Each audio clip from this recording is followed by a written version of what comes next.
words are we supposed to start the podcast? Ready? 1, 2, 3. I love it. I mean, just the rock star of claps. It's Judge Judy Diana. I was hoping you'd forgotten about that. Judge Judy Diana reporting for duty. Yep. Judy Diana, what have you had it with? What I've had it with is personalized license tags on cars. Oh. First of all, no one gives a shit what you have to say on your license tag. I mean, that's fucking ridiculous. Here's the ones that I've accumulated over the last few weeks. Oh, you brought receipts. I did. My yacht, spelled without the A. God rocks. Just tag. I'm like, why wouldn't just random letters be better? Letters and numbers. It's me, ITZ. It's me. And then my personal favorite is spoiled. What the fuck is wrong with people? I mean, really? I have long called these douche tags. They're douche tags. It's a personalized license plates it's a red flag in motion. Yes. It is, and these red flags are parading around.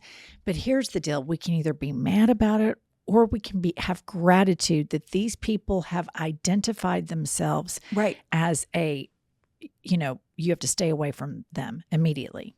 Absolutely. And I do sometimes, I get a whole narrative in my head, like spoiled. I was like, what do we think spoiled is? Do you think her husband's super controlling and he wanted her to advertise they got this car? I mean, I spin this whole narrative of their license tag. Like, it's me. What are you, fucking vanilla ice cream? I mean, let me ask terrible. you this. Do you do a fantasy ass chew of the offender? Like where you would be like, what the fuck does that mean? Yeah, I totally do that. Like in my head, yeah, I'm like, fantasy conversation where you're like, listen up, you fucking moron. It's me. Well, who the fuck do we think it's going to be? right. It's your car. Of course it's you. Yeah. And why do you fucking have this on your tag, you stupid idiot? I think my first question would be, what the fuck is wrong with you? Like, why do you feel it's so necessary to grandstand on your license plate? Because typically that's the most boring thing on the planet Earth. But I guess it does give a little entertainment while you're driving. Because I put all these in my phone as I'm driving because I'm just like, stupid assholes. But let me ask you this. Should we just do a ban? I don't want to do a ban because some of them are so fucked up. I dig them. Right. You know? It's fun to view other people's crazy. Yeah. And you just sit back and think, as crazy as I am and all the stupid shit I've done, I'm not announcing it on my license plate. At least I haven't put that red flag out. You bring up a very valid point because that is something, all the shit we bitch about that drives us crazy really enhances our life because it further confirms for us and our listener that we're all fucking nuts, but we could be a lot fucking crazier. The worst part about the crazies is the people that are the craziest that don't think they're crazy. That's really what I enjoy most. Somebody that's just a fucking nut but has no idea about it. The lack of self-awareness. Yeah. It's like going to see a play on Broadway. It's like they believe the shit they're spewing. Yeah. I like it. Yeah. As an observer. No, crazy people are kind of fun. Yeah. I mean, I don't want them in my life. Right. But I do like them at a distance. Yeah. A reasonable observation distance. Yes. I agree with that. Let me tell you what I've had it with. Okay. I've had it with people that don't understand compound feelings. Oh, that's a big one. I'll give you an example. I love Josh. However, he's been driving me crazy lately and I've been having homicidal thoughts regarding him. Right. I think that's normal. It's totally normal. Or maybe a listener could be like, I love Jennifer and Judy Diana, but Jennifer sure is bossy towards Judy Diana and I'm not going to listen to them anymore. Right. It's like they can't hold two truths at the same time. And so many things in life are gray. Like you love your husband, you love them the majority of the time, but sometimes you want to strangle them. Right. You love your children, would do anything on the planet for them. while at the same time, they drive you fucking crazy. Absolutely. And it's the people, the black and white thinkers. And black and white thinkers are often braggers about their black and white thinking. Yeah, I think that's probably true. They brag about it. They're the ones who everything, it's an all acceptance or an all opposing. And I'm like, can you not, like, we have these brains that are really like the most evolved on the planet, Right. out of all the species. Allow your brain to hold two truths at the same time. Right. But I do remember growing up because I was raised very black and white. There was no gray. Uh-huh. And I do remember the compound feelings like epiphany when I got to college. Like, oh, okay. Right. So, I mean, I do think it's dangerous. No, it's very dangerous, like black and white thinkers. And I've always noticed whenever somebody is a black and white thinker, they always flex about it. And I'm like, you're really owning yourself as kind of not being a very evolved thinker. But notice it every time they'll be like, I'm just a real black and white thinker. And Right. It's like, no, what you're saying is you're not a deep thinker. What you're saying is you're a really shallow thinker and borderline a non-thinker. Right. It could be said a non-thinker. Yes. Welcome to I've Had It. I'm Jennifer. I'm Angie. I've started to call her Judy Diana. And that's short for Judge Judy, Princess Diana. Now she's just Judy Diana. Because as Pumps has said before, Josh and I nickname everybody. And so now Angela, who was Angie, and then Angelina, Pumpkin Tina, and then Pumps. Tina full of pumps. You forgot. Tina full of pumps. Now we're going to just Judy Diana. Right. We're just making a break for it. But see, I refer to like Pumps as being your proper name. And the nickname for Pumps is Judy Diana. I remember when they had those initial necklaces. They were super popular a few years ago. Yeah. And I had on an A one time. And you go, why do you have an A on? And I was like, because it's my initial. And you said, oh, yeah, I was thinking pumps. I remember that. I was like, who is the A? Right. Because I thought it should for sure be a P. P, right. Yeah. Okay, so before I kick it to Kylie, I just want to share some alarming news that I read about in the British press. So there is a Montana LGBTQ plus family that is crowdsourcing to raise £4,000, which is around $5,000, to flee the state of Montana because their laws are so dangerous and scary.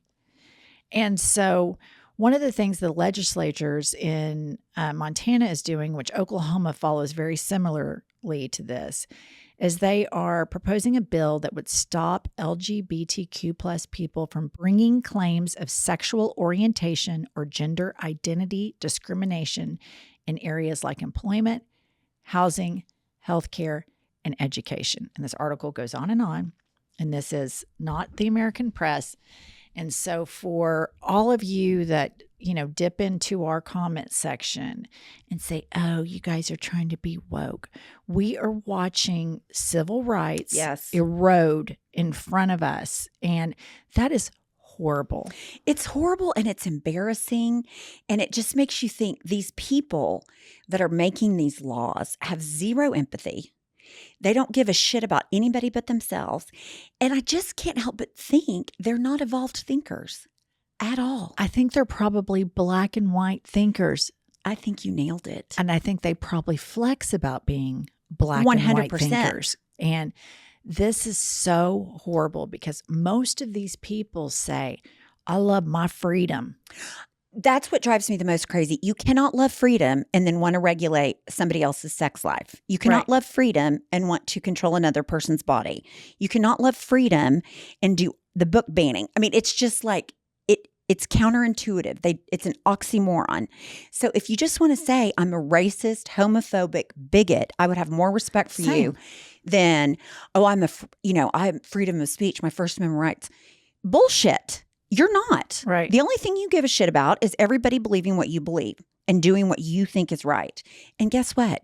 Out of 310 million people, nobody's going to think alike. I mean, they're just not. Well, and how boring is that? Oh, it's missionary sex, deluxe city.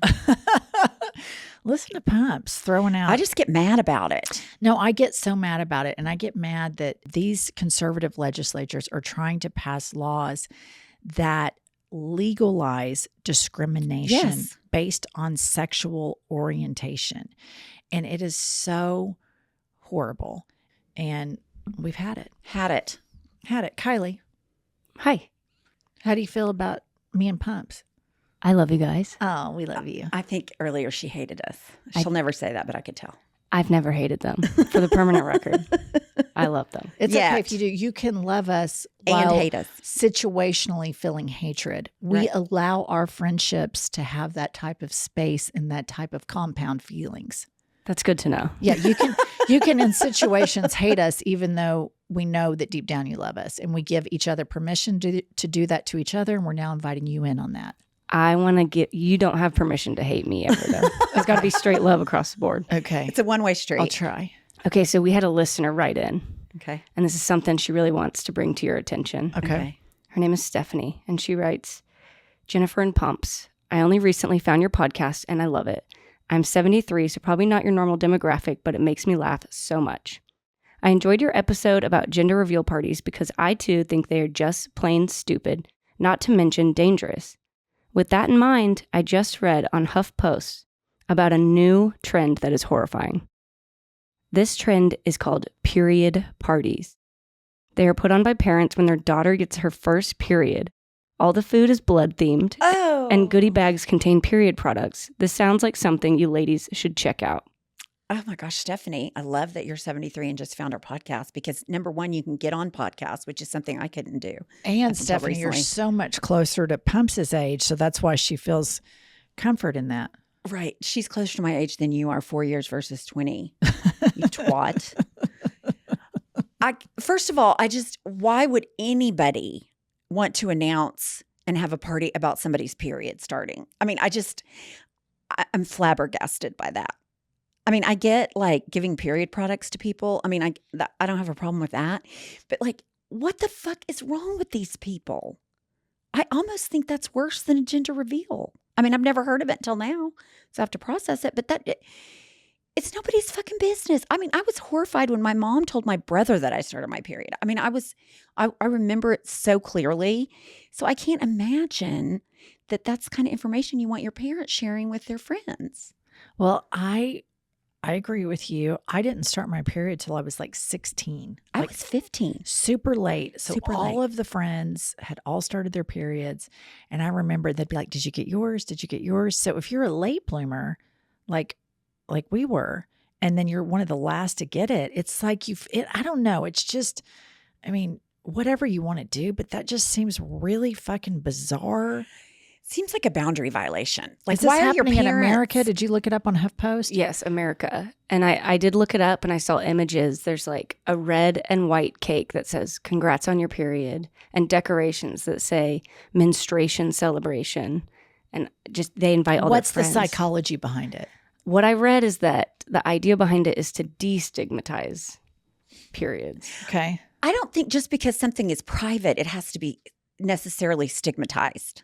Yeah, I mean, I see the destigmatizing it. I think instead of spending the money on that, I think you should spend the money taking your child that started their period, say this is totally normal, and what we're going to do, since I can afford to get you tampons and pads, is we're going to go buy a bunch at Costco, and we're going to take them to a shelter to give to women that can't afford them. I think that's a great idea. And I think maybe that would be a better way to do it, because if you want to destigmatize something that women are stigmatized enough, I support that component of it. But having like a period party where you have blood themed food, ew. Ew. I like the idea of destigmatizing. I love the idea of giving people less fortunate period products. I'm all for it. I just think the whole party thing's stupid. I'm gonna put it on the permanent record. I think menstruation parties are unnecessary and stupid. Permanent record, menstruation parties, stupid. Also permanent record, give free period products to people. Right.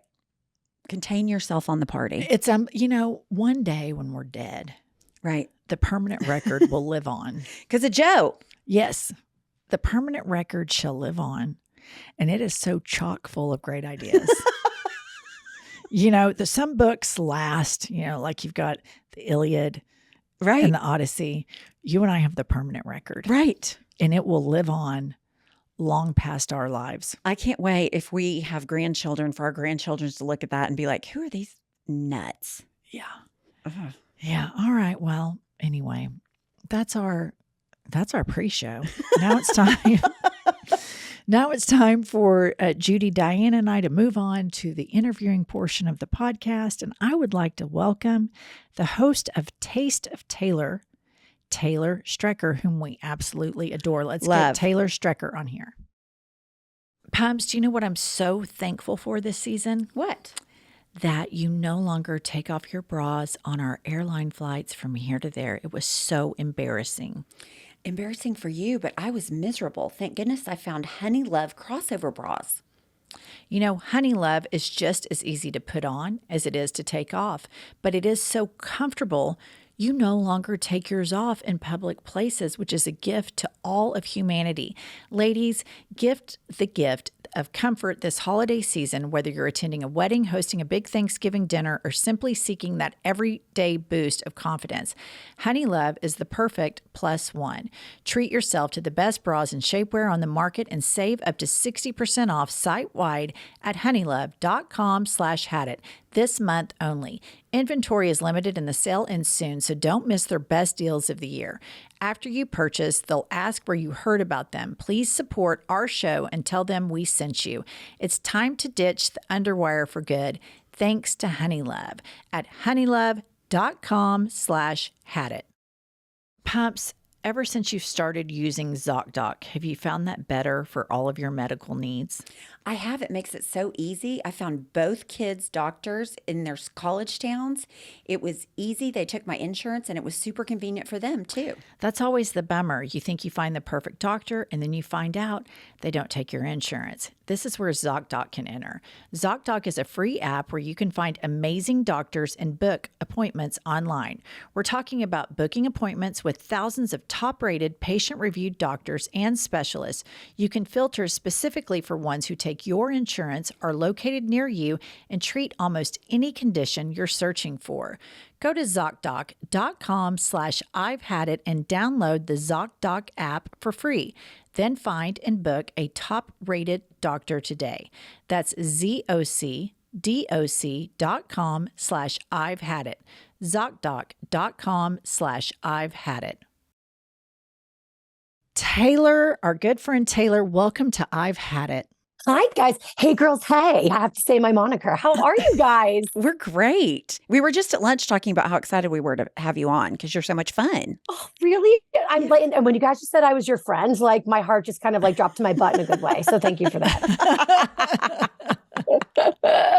So we were recently on your pod and we totally bonded. I felt like it was like a total bond experience. And we were so excited to have you on our pod so that our listeners could experience the razzle-dazzle chemistry of you and Pumps and me. I mean, the amount of DMs I got, like the mashup I've been waiting for. We have a lot of fan overlap or a lot of listener overlap, which my heart dropped to my butt. I was very proud of myself because you guys are iconic. But I had so much fun with you guys. I got such a great response to the podcast. So I'm so glad to be back here, ladies. Thank you. Yes. Okay, Taylor, as you know, this is a space where we're going to shit talk. You know that, Loves right? it. Right? Needs it. Yes. I mean, we got it. We have to do this to be able to function as adults. We have to like have a place, that sound a dump truck makes where it goes, wah, wah, wah, wah. That's what this is. We're going to dump all the excess grievances here. So right out of the gates, tell us what you've had it with. Oh my God. I've had a week. So I've just had it with like every fucking person in my life. But what have I had it with? I've had it with mansplaining, but from women, because I don't think people realize that mansplaining is a thing. And when you hear it from a man, you kind of just like, I roll like, it's totally fine. Like they're just mansplaining. Men will mansplain. They'll do as they do.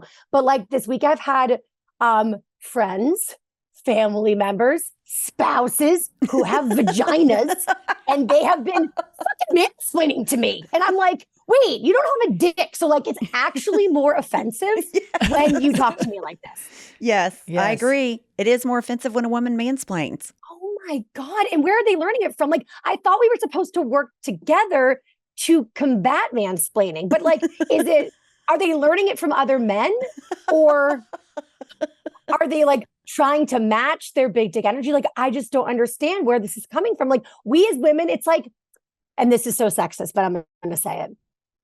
Like when there's, let's say, a man and a woman, there's cheating that goes on, right? The mistress always gets more blame than the man, and it's not okay, but it is what happens. Right. But a lot of times women will say, well, like women should know better. And so it's like the same thing with mansplaining. It's like we know better, so it's even that much more egregious. So I've had it with being mansplained to by women, for sure. Yeah, I agree. I totally agree. I mean, there are some times where in business settings where I'm on the phone with somebody and we've already discussed all of the highlights that we need to discuss. And then they do a circle back in to just repeat everything that we just did. And when it's a guy, I totally get it because he's grandstanding. You know, he's got to have this moment. The ego's oozing out. But when it's a woman, I'm always like, that's interesting. Right. We just established all of this. Why are we circling back and going over everything again from top to bottom? Like we're done here. Let's move on. Yeah, exactly. And like the only time it's appropriate to repeat yourself in woman world is when like you're mad about something and you don't want to resolve it. And I totally co-sign that. Like when I am complaining about something, it's like, I'm not looking for a resolution. I'm just looking to bitch and repeat myself over and over and over again. But yeah, when you're working on like something business related or that's like, it does need an end result. I can't with the woman mansplaining. I mean, but woman-splaining doesn't even like cover it, right? I mean, what could you even call it? It's just vagina-splaining. Vagina-splaining. Vagina-splaining. But I want to lean into something you just said because we haven't talked about this. And I think this is so important and so underreported. How sometimes you just want to be fucking mad and stay mad, and that's okay. Yes. Yes. I get that. I get that to the core of my being. And she and I allow each other to do that but sometimes I'm so mad at something. I have to fantasy ass chew in my head. I have to call Pumps, role play with her where I fantasy ass chew with her. Before I go to bed at night, I might ass chew it some more. Same with her, vice versa. Right. And she'll tell me, like, she was recently fantasy ass chewing something to do with her children's school. I allowed her the space to be fucking mad for 3 or 4 days. I didn't try to talk her off the ledge. I didn't tell her she was being crazy. I didn't tell her her anger was irrelevant. I was like, I get it. And I'm grinding my teeth. I'm here with you. Like, I'm angry too. Yeah, that's being a good friend or a good partner. And I'm a late in life lesbian, just to catch your audience up in case they don't know anything about me. We're going to get to that. Yeah. I just want to make sure, listener, that we just do a little earmark right here. Late in life lesbian on the podcast. We're going to circle back to Pumps as our listeners are dying for. But anyway, go ahead. So I was with a lot of men, like not like in a skanky way, but you know what I mean? Like I had like a lot of relationships with men, enough that I can speak to the heterosexual experience. Right. And like, of course, again, not to be sexist, but we expect men to be like, oh my God, like what's a solution? You're talking in circles. I'm sick of hearing about this drama. And when I got together with my now wife, I expected like just a shit talking fest. Like that would be our lives. Cause all my girlfriends and my best friends growing up, like that's what you do. Me and my mom, you just talk things to death and you validate each other and you never, ever make the person stop and you repeat yourself. And it's just like, it's the most bonding thing on the face of the planet. Agree. And so I thought my wife would just like acquiesce because we're both women and she has the littlest tolerance for my drama out of anyone I've ever been in a relationship with. And it drives me insane. Is this a pitfall to later in life lesbianism? No, she tricked me. She is the most straight acting woman, lesbian I've ever known in my life. Like so many friends that I have that are lesbians, like here's the thing. All the bad qualities of female relationships are in my relationship. All the good qualities of female relationships somehow have escaped us. I mean, I'm really shitting on her right now. I adore her. I love her to bits and pieces. She like is my puzzle piece, which is the gayest thing I've ever said. That is pretty gay. Yeah, I that's like really it. gay. I think it's sweet. I do too, but I like it, but it is really gay. I like it. Okay, Taylor, when we did our email with you to prep for the episode, you zeroed in on something you've had it with that is totally in my wheelhouse. And this is about suburban Karens. And number one, I have been sounding the alarm on this podcast about the suburbs for quite some time. So I want to hear your take on the suburbs, suburban Karens, because I think there's a lot of fuckery going on in the suburbs. So, okay. So I have been with my family now for like about a week and I'm losing my mind. But I've lived in New York City forever. I recently moved to Jersey City. Don't hold it against me, but it's still very like NYC adjacent. So like I'm a city gal. I run errands and like I walk everywhere. And I will say, I love the idea of like getting in my car and driving to the grocery store. But I've been doing a lot of driving when I'm here because like I'm the de facto errand runner, which, get me out of the house. I'm glad to do it. But by doing so, I've been encountering a lot of other human beings also running errands. And the amount of looks I get, I feel like I'm constantly in trouble, but I know I'm not doing anything wrong, or at least I don't think I am. But it's like the way that these women, okay, especially when you're driving down the street and we live in a town that's like coastal. My parents are outside of Boston.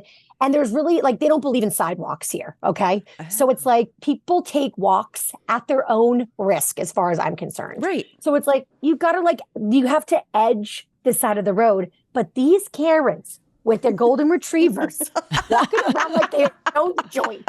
And then they have the gall to look at me coming around a corner like, everybody has slow down eyes. And it's like, I'm going 15 miles an hour. Like, how much slower can I go? I'm like 20 miles under the speed limit. It's just, but like, I feel like I'm perpetually going to the principal's office here. And it's just the looks. But like, I just feel like I keep even at the grocery store, I just feel like I think there's a set of rules of the suburbanites that I did not get the blueprint on. And so I am breaking rules left and right. Yeah. Although I will say this, and this is so obnoxious. So I wouldn't call me an influencer, but I do influencery things for my job. Right. And I was doing a VIP video for my Patreon. I was making my grandma's meatloaf. We call her Muffner's meatloaf. So I was vlogging grocery shopping because the grocery store is so gorgeous. Right. And so the entire grocery store, patrons, workers, hated me. And one guy even hit my cart into me, and it got caught in my trench coat, and I fell over, and he didn't even say he was sorry. It was psychotic. I was making enemies left and right at the grocery store. I feel like in New York City, if somebody's taking video in front of a slice of Velveeta, you just let them live, But I thought I was doing some sort of witchcraft or something here. Taylor, I have to tell you, if I saw somebody blogging at the grocery store, I'd probably give him a dirty look. I'm not going to lie.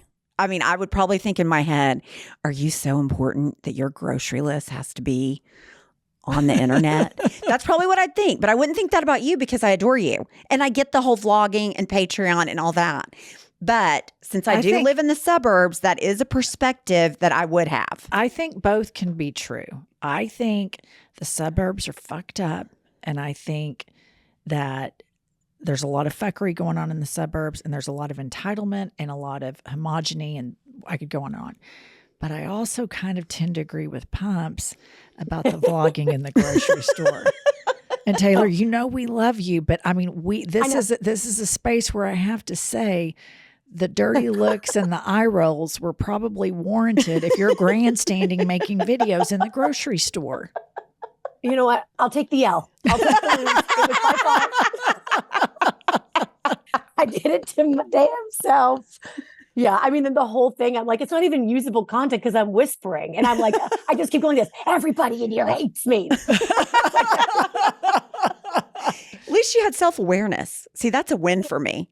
Oh, man. It is disrupting, though, when you are when you're out, we were on summer vacation and everywhere we went, everybody's just if you're at a restaurant or at a site, everybody is filming their life for Instagram, and the lack of awareness of what's going on around them, it's become kind of irritating.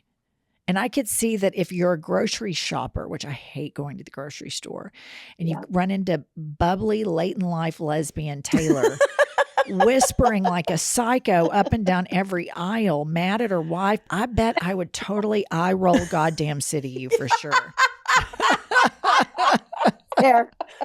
there. And then I went there. I've been to this grocery store a lot. They're going to ban me. My wife and I went there and she was so hungry. When she gets hungry, she's like, it's like a child who's hungry. She blacks out, I think. It's like, you know how sharks, great whites, their eyes roll in the back of their head when they chew? Right. That happens to her. Yes. So she was like, I need chicken fingers. So we like went to the deli and she like treated the deli as if it was like her own personal bar. And she like pushed like big, huge bags of bread, fresh baked bread, like over to the side. And she plopped down and she like went and got like a ketchup and opened it. I mean, she had like accoutrement. It was crazy. And I even had to be like, honey, it's like, we're giving a lot of lesbian New York City entitled energy right now. We gotta She opened a ketchup. It was, yeah. I should probably not go to that grocery store ever again. Okay. Good Upon further reflection, maybe go to a different grocery store. Yeah, maybe go terrorize another grocery store in the suburbs.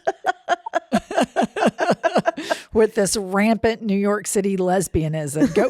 Let everybody in the suburbs know you're not safe, motherfuckers. Right. My wife and I are coming for you. I like that. The gay agenda is in full swing.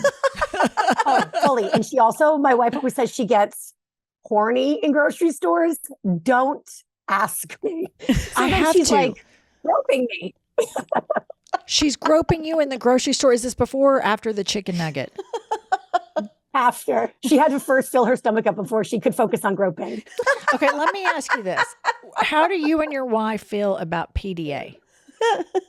Okay, so it's like a multifaceted question. Okay. So we are very affectionate. And I want to be clear, affectionate doesn't necessarily mean we have like a rampant sex life. Okay. Like we're just like, we're so like cuddly and kissy. And we also both work from home. So we can be PDA-ish like all day long, but it's not like in front of anybody, you know? Right. But I think whenever we're in public, like today, I went to get coffee and Tay grabbed my boob because, like, how could you resist? And there was like a creepy guy that was like, I don't know, like washing the windows off his car at the coffee place. He was a strange one. Okay. He had like a big long cigarette. He had like, I don't trust a man that smokes 100, Like, Agree. It's a turn That off. is kind of a puss sig. Totally agree. All right. totally. So he's like, has his cigarette hanging out of his mouth. He's cleaning his like jalopy of a car. And he kept looking at us because we are in, of course we are, because we're lesbians. We're in a Jeep Wrangler. So he was looking at us and I said, you can't grab my boob in front of the weird guy because he might come over and try to attack us. Right. So I'm like very hyper aware of like lesbian safety when we're in public. So like we'll hold hands in the city because the city feels pretty safe. But if I see like, like somebody that just looks a little bit off, I'll drop her hand because I just don't want one more reason to give like a kook in New York City to approach us. So maybe we overcompensate for PDA in places we feel safe. Okay. Because we feel like we have to kind of like we are always on guard. Does that make sense? I have some questions. Totally. We have to talk about what types of PDA it is. Is this just a kiss on the cheek? Is it a French kiss? Are we grabbing crotches? Are we grabbing titties? Define for me if you're in a safe space for lesbians and the lesbianism feels secure. Describe for me what type of PDA that you and your wife engage in, and then we're going to give you our feedback on it. Hand holding. Okay. Like definitely like hugs. A lot of time Tay like hugs me from behind, if that makes sense. And I'm not trying to make like sexual innuendo. You know what Right. I mean? No, I We know what you mean. Yeah. Lots of kisses on the cheeks. Okay. Kisses on the lips, but I'm not like a tongue girly, so I'm never want to make a French kiss happen. Like even in private, I'm like, okay, Not a French that's kisser. enough. Okay. Yeah, it's just doesn't the tongue just feel? Honestly, I've had it with the tongue during kissing. I just feel like it's so middle school, like you're trying to prove that you're good at it. Like we're almost together 10 years. Like just give me just use your lips and keep it moving. You know what I mean? Like, Right. I don't have time for this tongue. Uh-huh. So that's basically it. I never do this, but she is a boob grabber and she almost like forgets that she's doing it. And I have to always remind, but I'm always like shutting that down. Right. And then when we do love a vagina pinch, but we know that's naughty. And like, that's like a little like secret, like we have, it's almost like we know we're doing something bad. So we're not just like freely what do we call it? Yeah, I guess we call it gina pinches. So you're not just gina pinching as you're walking down the street. You have to be in a super duper safe place. Yeah, so we call my vagina pugina because it's pudgy, and then her vagina is skagina because it's skinny, or spagina because it's svelte. So she'll just be like pugine, and then it's almost like a karate chop. Right. It's more like just like teenagers playing grab ass kind of thing. I think all your PDA, I don't have too big of a problem. Yeah, I don't either. I don't have too big of a problem. And we've kind of made some exceptions in a lot of our rules. Like we have a rule that we've had it with couples sitting on the same side of the booth. We just recently updated our permanent record to exclude gay and lesbian couples from this because they're already under attack enough. So if you and your wife sit on the same side of the booth, we're not going to be see you next Tuesdays today about it because we've grown, right? We've evolved, and we're enlightened over here at I've Had It. Only straight people can't do that shit. Only straight people. Straight people, get the fuck out. Okay, we're going to play a game with you called Had It or Hit It. So if you don't like it, had it. If you like it, hit it. Oh my God. Welcome to Had It or Hit It. I would hit it. Had it. Had it. I hit it every day, sometimes twice a day. Okay, Taylor. Had it or hit it, thongs. Oh, had it. So sick of it. Hate them. It's like dental floss for your ass. I don't like it. I agree. Also, TMI, but whatevs. Don't we all? I have hemorrhoids. Are you kidding me? No way. And here's a little secret about roids to all of you sprightly things that have never experienced them. They never officially go away. So I don't need a pair of underwear. That's like the mortal enemy of something that's attached to my body. So that's a no-go. Okay. Yeah, I agree. Had it or hit it, erotic dreams. Had it.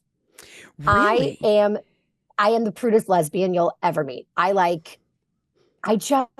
know what? They make me. So when my wife has them, I've had it because then she wants to have sex. And it's like, I'm so happy your sleeping brain reminded you that we haven't done this in a while. So, and then like she woke up this morning, she's like, I had a dream that we had sex. I was like, well, I hope that satisfied you because we're at my parents' house. And if my brother or family members here have sex, I will die. Right. So, and then I don't know. I very rarely have erotic dreams, but when I do, I like they can get steamy, but like I always am like frustrated in the dream trying to get to the orgasm. And so I just like, there's no satisfaction. Do you know what I mean? And I'm not going to wake up and masturbate because I don't know how to do that. So I like blue-laid myself. So I'm not here for it. Okay, I just a quick follow-up question. When you do have these rather frustrating erotic dreams, yes, are they with men or with women? So I guess if they're with a woman, it's usually with my wife, which I know sounds like bullshit, but I'm like, I always say like I'm straight. I'm just in love with my wife. So I guess it would be men. It would be men, but don't tell my wife. She gets so mad. Oh, I like a bisexual dream. I like, Taylor, that you're not just over the moon having all kinds of erotic dreams. I've only had one in my whole life. And around here, everybody has them like in multitudes of 10. Tell her who your dream was with. Okay, so I've only had one in my whole life. I was on Ambien, just for the record. And it was with two women that happened to be twin sisters, which I know is weird. They were women basketball players at the time. So she gives me shit about the incestual lesbian dream, but it was a hot dream. I mean, it was a total go all the wayer. But I'm just glad I'm not the only. I feel sexually repressed when I leave here sometimes, when it's like, oh my God, we have like 20, 30, 40, 50 wet dreams a year. And I'm like, really? Something must be wrong with me.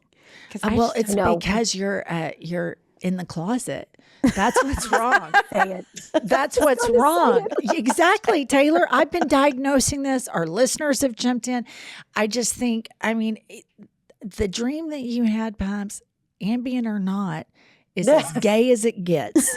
It just really doesn't get any fucking gayer than that. And there's one thing I have to tell you, Taylor, that is a very important detail.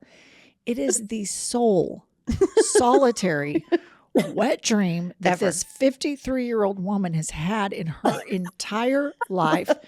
Furthermore, Exactly. she watches softball like a nut, knows do. all the softball players' names, hates shopping, yada, yada. Not to do all the stereotype stuff because I'm a huge supporter of lesbians. I love lesbians. My favorite pickleball partners are lesbians. My hot podcast host is a lesbian. That's how big of an ally I am. You're going to gaslight her into Pumps. thinking she is. Pumps, do you drive a Subaru? No, I do not drive a Subaru. I do not. I'm going to Okay. get you one. No, we're not getting me a Okay. Subaru. All right. Had it or hit it, McDonald's. Oh, hit it. Hit it, hit it. Now, I'm not sexual about sex, but I am sexual about McDonald's. I love McDonald's too. I like the fries. I like don't the like the fries. other stuff, but I do love those French The fries. fries are good because they're salty, I feel like. Yeah. Oh, and you can actually, when you order like at the place, and now it's all like touchscreen, or like if I Postmates McDonald's at least once a week, which is like the most disgusting thing ever. But you can add salt to it, which Ooh. I always do. Always. And I get a number 7, which is 2 cheeseburgers. I have one because Ozempic. And then the next morning, if I'm hungover, which is usually always because I love to drink, you stick it in the microwave, in the paper. This is a Chrissy Teigen tip for 35 to 40 seconds. It comes out hot and melty like the cheese and like a little pillow of McDonald's heaven. It is to die. So I love Hit it. it. Okay. All right. Had it or hit it, nose picking. Hit it. I'm a hitter. I love a good nose Don't we pick. all? Doesn't everybody? Yeah. Don't we Yes. all love to pick our nose? I mean, just to get it all cleaned out, get all the crust out. Yeah, I mean, I like all that shit. We're trying to bring, It's like- we're trying to platform and normalize nose picking in private. Not Right. in public, but in private. And Not putting it in a Kleenex. No, like wiping it places or flicking it like my kids No used to flicking do it. when they were little. They would flick it at me. I'm like, really? We oppose booger flicking. Booger flicking is out at I've Had It podcast. I have a question. Okay. Does it count so is it considered private if it's in your car? Because that's the debate. It's like, because it's technically in public, No. but it's in your own space. No, I would say that is public. And we all know that when you pull up to an intersection and you look over and somebody's just full blown, dumpster diving in their nose, you don't want to think about anybody else's boogers. That's disgusting. Totally. Your boogers are very satisfying and personal to the picker. Anybody else's boogers, I've completely had it with. I want no part of it. See, Right. I have absolutely zero conscience issues if I sit up there and just pick my nose in the car. I'm like, fuck it. It's my car. I'm not flicking it on them. I don't care if Do they you look. get busted? Yeah, I'm sure I do. And I'm just like, I just don't. I'm in my car. If I've got a good one up there, I'm going in the car. The greatest thing about Pumps is, her give a fuck meter has been broken for years, and it is The best thing in the world. It is the best. Okay, last one. Had it or hit it. Late in life lesbianism. Excuse her. Obviously hit it. I love that. When you first told us that, we were like, oh my gosh. Jennifer's always like, Pumps, look at Taylor. Yeah, You could be Taylor. yeah, I do. I think Seriously. that you are a shining light of exemplary lifestyle for Pumps to follow suit. And she's not that sexual. You're not that sexual. Right. She's a nose picker. You're a nose picker. She found her soulmate. I think you could find yours. I think we just went to lunch before we filmed this. And she was like, we were talking about her ex-husband, and she was like, I just think in the future, I don't really want to date anybody, but I would just be so choosy. And I let her go down that road. But in my mind, I just thought, if you opened it up to women, it's going to be a whole new ballgame. Whole new ball game. I so co-sign this, Pumps. Like, I am telling you, it's like we really have a lot of similarities. And I think that the lack of like the sexual dreams and stuff, I think that I was repressed because I remember when I was married to husband. So my therapist when I was married to husband got me out of my marriage to him. He was like the greatest. But like pretty shortly thereafter, and I kept seeing my therapist after we were separated, I was like, I'm strangely attracted to my friend who's a lesbian. I only have one lesbian friend. And now that I'm like a free bird and I'm like on the road to divorce and I can do whatever I want, I want to make out with her. And he was like, I'm not surprised at all. And I was like, but I'm not even sexual. That seems like there's like heterosexual and then there's like bisexual feels like black diamond skiing. You know what I mean? Agree. Right. And so he was like, no, he said, I think that you're very asexual, but I think it's because you've been so repressed by like your upbringing, the Catholic Church, yada, yada, yada. So he said, I don't think you even let yourself go there. Like, but you're a big lesbian, is what he said to me. That's exactly what I say to Pumps. Yeah. You're a big lesbian. Yeah. Yeah, I do. Taylor, this has been a total treat. It's so effortless to talk to you. It is. I love how self-aware you are, how funny you are, self-deprecating. You have our kind of humor. And I love the example that you're setting for my friend Pumps, who I've just recently nicknamed Judy Diana. Always a different nickname. No, Taylor, you are so much fun. I totally understand why everybody loves your show. Oh, thank you so much. I feel the same way about you guys. I mean, I know we can't like podcast together like all the time because we like have businesses to run, but like I'm here anytime you need me and like vice versa. I'm obsessed with you guys. Seriously. Oh, You're we so love great. you. Thanks so much, Taylor. Thanks for taking time. Yes. Bye. Bye. Well, Pumps, there is inspiration all around. She's a breath of fresh air. Love her. I mean, she really is just easy. I love that she's going through vlogging her grocery trip and the whole time. We had to call her out on that. We could not let that go. I mean, here's the deal. I love to beat up on the suburbs. I love to beat up on shit. I love to trash talk shit. But when she was kind of trying to defend the crazy looks she was getting when she's running around whispering with her cell phone, vlogging in a grocery store, it doesn't matter if that's in an urban area or suburban area, she's the problem. I just love her so much. I do too. I love that she immediately goes, y'all are right. I'll take the L. Yeah, she took the L like a champ. She took the L like a lesbian. Listener, go to Apple Review. Give us 5 stars. We have a goal to try to get to 10,000 reviews. So please help us meet that. Patreon, all the extra content that you want. We post on there 2 to 3 times a week. Hot shit tour. All the stuff that you want to do with us. Voice memos to the I've Had It account. What Voice you've had it memos with. to the Instagram. And then Pumps, you tell them. Judy Diana. See you next Tuesday. Bye. Bye.